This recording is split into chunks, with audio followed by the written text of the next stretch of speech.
Azadi Ka Safar with AIR News. Birth of a Nation. India's glorious freedom struggle is one of the greatest struggles the modern world has ever witnessed. AIR News brings you a glimpse of the struggle every day.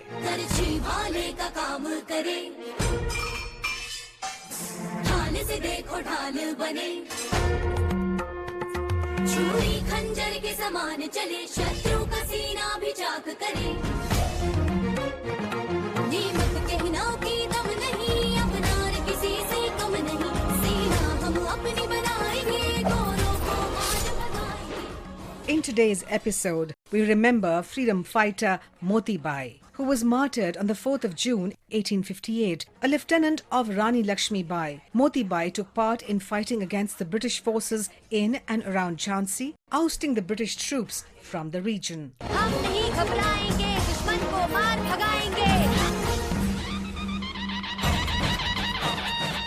When the British struck back and reached Jhansi, Moti Bai took lead and fought against the East India Company Army at the Jhansi fort on 4th June 1858. However, she was injured by the enemy fire and died on the spot. We salute the great warrior Moti Bai.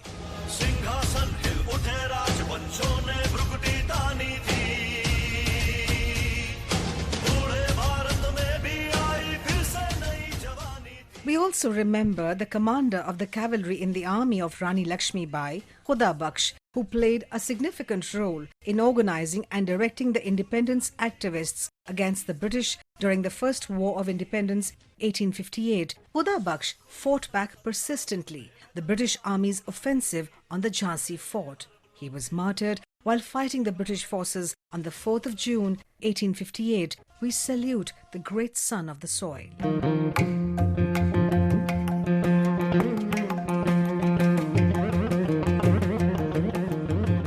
We also remember nationalist Achanta Lakshmipathy, who died on June the 4th, 1962. A firm believer in Gandhian ideology of Swadeshi, Lakshmipathy promoted the use of Ayurvedic medicine. A supporter of the establishment of a separate Andhra state, Lakshmipathy was greatly influenced by the thoughts of the famous saint Ramana Maharishi.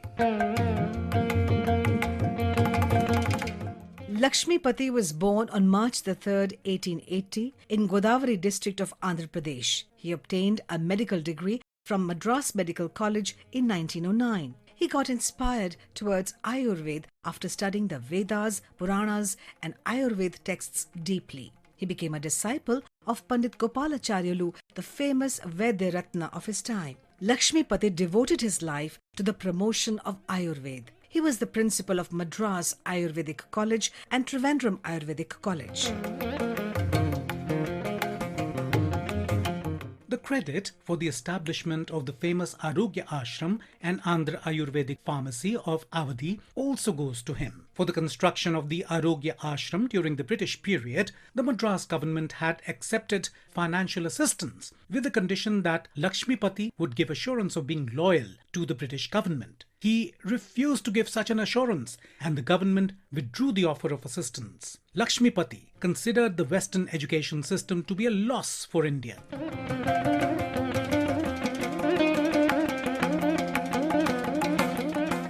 Lakshmipathy had great belief and confidence not only in the effect of Ayurvedic medicines but also in the philosophy of Ayurveda and its spirituality. He tried to bring Ayurveda to the common man and published a number of books. He popularized Ayurveda by conducting Arogya Yatras, screening films, arranging toy shows and singing Arogya songs. He stressed on the protection of health of the people rather than treating the diseases. We also remember independence activist Sardar Ali, who was born on the 4th of June 1830 in Kota, Rajasthan. Ali was an adjutant in the Narayan Paltan of the Kota State Army and took part in the uprising of the Kota State Army against the British and the pro-British Kota Ruler Maharao in 1857. He participated in the attack on the political agency house Kota on 15th of October 1857, where Captain C.E. Burton, the political agent, and his two sons were killed. Ali was also involved in the attack on the Kota fort in November 1857. He died while fighting against the pro-British troops. we salute the great son of the soil, Sardar Ali. And that brings us to the end of this episode of Azadi Ka Safar with AIR News. See you in the next episode tomorrow.